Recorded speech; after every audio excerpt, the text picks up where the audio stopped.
teman-teman, jadi kali ini kita akan membahas aplikasi yang digunakan pada statistika.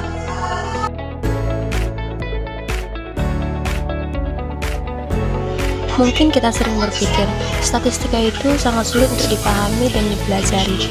Jadi, untuk mempermudahnya, apa saja sih aplikasi yang digunakan untuk mempermudah pengerjaan dalam statistik? Aplikasi yang digunakan yang pertama yaitu Python. Python diciptakan oleh Guido van Rossum di Centrum Wiskunde dan Informatika di Belanda.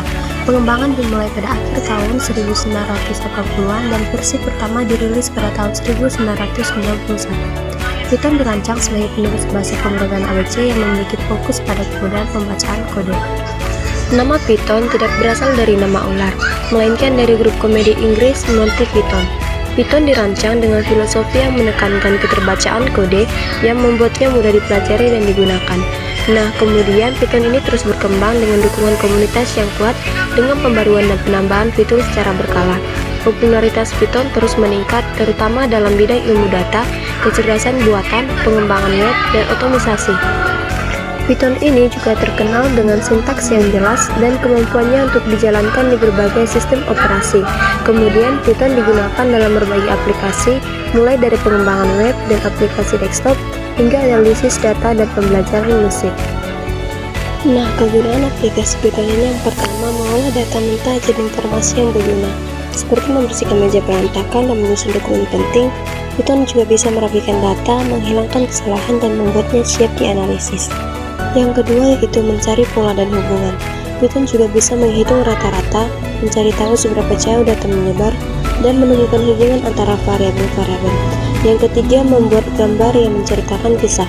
Angka-angka bisa membingungkan, tapi grafik dan plot yang dibuat Python bisa membantu kita melihat tren dan pola dengan jelas, seperti mengubah cerita yang rumit menjadi gambar yang mudah dipahami. Kemudian yang terakhir, memprediksi masa depan. Python juga bisa membantu kita membuat model untuk memprediksi apa yang mungkin terjadi di masa depan berdasarkan data yang ada, seperti peramal cuaca yang menggunakan data untuk memprediksi hujan. Aplikasi yang kedua yaitu SPSS. SPSS atau Statistical Package for the Social Science adalah program perangkat lunak yang banyak digunakan untuk analisis statistik.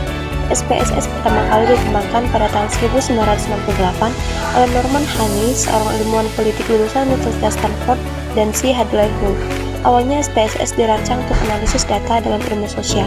SPSS berupa program mainframe dengan akses terbatas. Kemudian, SPSS terus dikembangkan dan diperbarui oleh IBM dengan penambahan fitur-fitur baru dan peningkatan kemampuan analisis. SPSS tetap menjadi salah satu perangkat lunak analisis statistik yang paling populer dan banyak digunakan di berbagai bidang. Kegunaan aplikasi ini yang pertama itu mengolah data mentah jadi informasi yang berguna. SPSS bisa merapikan data, menghitung rata-rata, mencari tahu seberapa sering sesuatu muncul, dan lain-lain. Yang kedua, mencari hubungan antar data.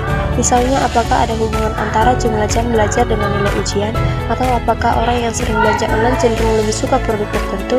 SPSS bisa membantu kita menemukan jawabannya. Yang ketiga yaitu membuat grafik dan tabel yang menarik. Angka-angka saja mungkin membosankan, tetapi SPSS bisa membuat grafik batang, grafik lingkaran, dan tabel yang mudah dibaca, sehingga kita bisa melihat pola dan tren dengan lebih jelas. Kemudian aplikasi yang ketiga yaitu Visual Studio Code. Visual Studio Code pertama kali diperkenalkan oleh Microsoft pada konferensi Build pada tanggal 29 April 2015. Tujuannya adalah untuk menciptakan editor kode yang ringan, cepat, dan lintas platform yang dapat digunakan oleh pengembang dari berbagai latar belakang. Meskipun memiliki nama Visual Studio Code berbeda dari lingkungan pengembangan terintegrasi Visual Studio yang lebih lengkap. Visual Studio Code lebih fokus pada penyuntingan kode. Visual Studio Code dengan cepat mendapatkan popularitas di kalangan pengembang karena antarmuka penggunanya yang intuitif, performa yang baik, dan dukungan untuk berbagai bahasa pemrograman. Salah satu faktor kunci keberhasilannya adalah model ekstensi yang memungkinkan mengembang. Untuk menambahkan fitur dan dukungan bahasa tambahan, Visual Studio Code juga bersifat lintas platform yang berarti dapat berjalan di Windows, Mac, dan di Linux.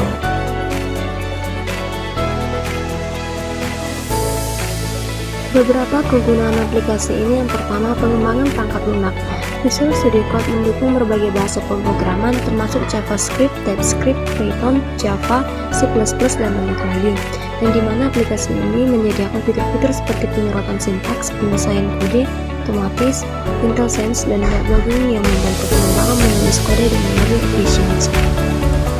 Visual Studio Code sangat populer di kalangan pengembangan web karena dukungannya yang kuat untuk HTML, CSS, dan JavaScript yang memiliki ekstensi untuk kerangka kerja web populer seperti Ruby, Angular, dan Node.js.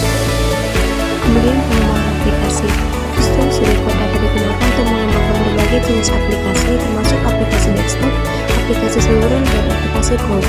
Ekosistem ekstensi yang luas memungkinkan pengembangan untuk menambahkan dukungan untuk platform dan teknologi tertentu. Kemudian aplikasi Microsoft Excel. Microsoft Excel adalah aplikasi spreadsheet yang sangat populer dan banyak digunakan di seluruh dunia. Excel pertama kali diluncurkan oleh Microsoft pada tahun 1995 untuk sistem operasi Macintosh. Versi awal ini digunakan dengan nama Excel saja. Namun dengan Microsoft, peluncuran Excel bersaing dengan aplikasi spreadsheet populer pada masa itu, yaitu Word 1, 2, 3. Sejak awal, Excel terus mengalami perkembangan fitur, termasuk penambahan fungsi-fungsi statistik, grafik, dan kemampuan analisis data yang semakin canggih. Aplikasi ini juga digunakan di berbagai bidang, mulai dari bisnis, pendidikan, hingga penelitian. Secara ringkas, Microsoft Excel berevolusi dari aplikasi spreadsheet sederhana menjadi alat analisis data yang sangat kuat dan serbaguna. Ada beberapa kegunaan Microsoft Excel, yang itu mengolah data, membuat grafik, membuat laporan, membuat catatan, analisis data, perhitungan matematika dan statistika, manajemen keuangan, manajemen administrasi, dan pembuatan model keuangan. Salah satu manfaatnya yaitu mengolah data. Excel dapat digunakan untuk mengolah angka, membuat data, mengurutkan, menganalisis, dan meringkas data. Aplikasi yang terakhir yaitu RStudio. RStudio adalah lingkungan pengembangan terintegrasi, sumber terbuka dan gratis untuk bahasa pemrograman R. RStudio didirikan oleh J.J. Alay, pencipta bahasa pemrograman CodeVision. Pekerjaan pada RStudio dimulai sekitar Desember tahun 2010. Sejak dirilis, RStudio telah mengalami perkembangan pesat dan menjadi ide yang sangat populer di kalangan pengguna R. RStudio menyediakan berbagai fitur yang memudahkan analisis data, visualisasi, dan pengembangan aplikasi R. Beberapa kegunaan aplikasi ini yang pertama, RStudio menyediakan editor kode yang canggih dengan fitur-fitur seperti pengurutan sintaks, kelengkapan kode otomatis, dan indentasi otomatis yang membantu pengguna menulis kode R dengan lebih cepat dan akurat. RStudio memudahkan pengguna untuk mengimport, membersihkan dan memanipulasi data-data yang berbagai sumber. RStudio juga memungkinkan pengguna untuk mengelola workbench mereka, menyimpan objek data, dan melihat riwayat perintah yang telah dijalankan. Jadi teman-teman, dari pembelajaran kali ini, kita bisa mengetahui bahwa ada beberapa aplikasi yang dapat digunakan untuk pengerjaan statistik dengan mudah. Semoga video ini dapat bermanfaat bagi kita. Terima kasih dan sampai jumpa lagi.